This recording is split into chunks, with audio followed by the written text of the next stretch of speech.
Hey guys, this is a video on the 8 function model in typology. If you don't know what that means, then you're probably I, I don't know why you'd be watching this video if you don't know what that already means, but it's basically an 8 function model in psychological type. So I set the background by talking about archetypes and then the unconscious in another video. So if you haven't seen those, then you're probably also like gonna be kind of confused. They're each like 10 minutes long. I'm gonna try and keep this around 10 minutes too. So yeah, we basically we talked about archetypes, and we said that an archetype is on an autonomous psychological complex mediated by a primordial image. So in this case, like you could have the primordial image of the tree of life, and then you could project that onto something that's in the outside world, right? Like something that's in your psyche, so the tree of life, and then you can project that onto something that's real, such as a real tree. And we also talked about the structure of the unconscious using a book called Archetypal Dimensions of the Psyche. And we looked at one archetype. So we looked at the archetype of the hero, and we said, okay, at the universal level, we have these primordial images of a hero. So if you go to Egypt, you look at Osiris, or if you go to ancient Greece and you look at the heroes there, the hero myths there, and then you look at, the Avengers or whatever, like more modern superhero myths, it's there. We can all recognize that they're heroes because we have a collective unconscious or a part of our psychological experience that we all have, and it occurs without us necessarily knowing that's what's going on. Okay, so there's a psychotherapist. His name is John Beebe. He's a Jungian, and he said, "All right, well, if we look at Jung's functions, so his functions in psychological type, like introverted intuition, extroverted intuition, sensing, thinking, feeling. If we look at these, we can connect each of these with an archetype from Jung's archetypal psychology. Okay, so he combined he combined Jung's archetypal psychology with what you may find in psychological type in a very specific way. So in psychological type, they're kind of loosely connected, whereas in Beebe's book, it's called Energies and Patterns in Psychological Type, and it's very explicitly connected. All right. So for example, we looked at the hero, and we could say, all right, well, the archetype of the hero is something that we could all experience. Okay. So if we're looking at psychological type, we can say, all right, well, the archetype of the hero is going to be connected with your dominant function. Okay, so if you're a man, then it's the hero, and if you're a woman, it's the heroine. Okay, so the second slide is just what it would be like, which one of these archetypes you would have if you're a woman, but it's they're mapped the same way. Okay, so the hero and the heroine are both the dominant function. Okay, and that would be an area of strength and pride. Okay, so there's shorthand notation here. And so let's say if you go to the auxiliary function, you have the father or the mother, which is an area of fostering and protecting, and so on and so on, like so on and so forth, rather. So it's different. I like it better than MBTI, for example, because each function gets a flavor. So, for example, I mean, everyone has every function in this model. It's something like socionics, in that there's all 8, but not really, like it's not really connected to socionics in any other way besides that.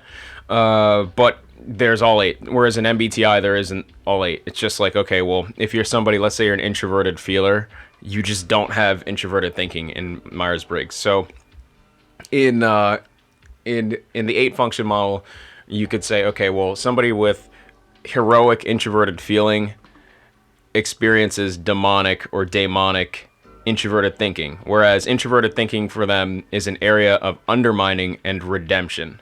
Okay, so it creates opportunities to develop integrity, you could say, because they're introverted thinking, whereas it's not heroic like introverted feeling. It's an area of strength and pride. You can say it's almost like the opposite of their introverted thinking, where the introverted thinking is not an area of strength or pride, but it does allow somebody to develop integrity.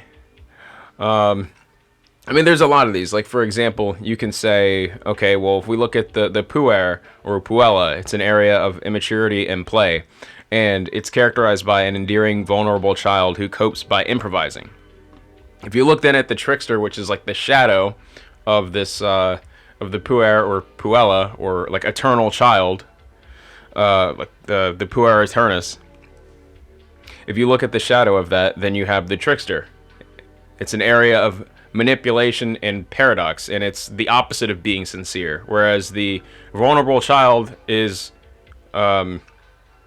endearing and vulnerable, the trickster is anything but vulnerable. It's mischievous, creates double binds, circumvents obstacles, and sets people on wild goose chases, creates red herrings, and what have you. Yeah, we can look at the anima, for example. Like I talked about the demonic and daemonic function. The anima is going to be the opposite attitude. So if we say we have a dominant introverted introverted feeler, then we have the anima has the flavor, you could say, of extroverted thinking, and there we have an area of embarrassment and idealization.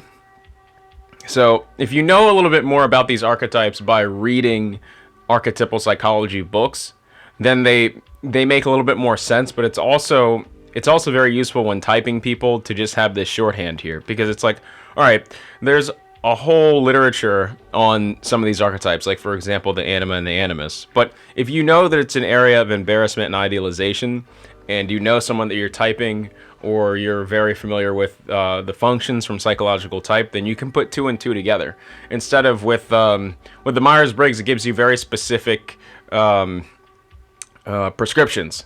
It's like, okay, well, you have this type and they're going to do this. And in Beebe's model, it doesn't, like, he doesn't really give descriptions of types the same way that you would encounter in, say, Socionics or MBTI if you read his book. It's literally just, okay, well, this person, like, everybody knows what an archetypal hero is, you know, and we know that all heroes aren't the same. So, for example, if you are a introverted intuitive and your heroic function or your dominant function is introverted intuition, then we know you shouldn't expect people to be the same. But you should expect them to be prideful about their introverted intuition, or at least, you know, it's an area of strength. Maybe they're not aware of it, but it is. Otherwise, they wouldn't be that type. Whereas in MBTI, it's like, okay, well, if you're an introverted intuitive, then you do certain things, and it's like, that's just, there's so many people on this planet that you couldn't possibly make that assertion, you know. And Jung doesn't do that. So it's funny that in Socionics and MBTI you even get there, when it's all stolen from Jung, basically. But that's a story for another day. I have videos on that stuff too. I guess you can just look at like the mapping for a woman, which is it's the same thing. You just have like the mother instead of the father, the witch for the senex, or an area of limit setting and control. And you have the animus instead of the anima. So I'll probably talk about that distinction in a whole nother video and go over these. But yeah, so this is going to be like an introduction to this model. So you can pick up the book Energies and Patterns in Psychological Type, and it goes in way more in depth than I've covered in this video.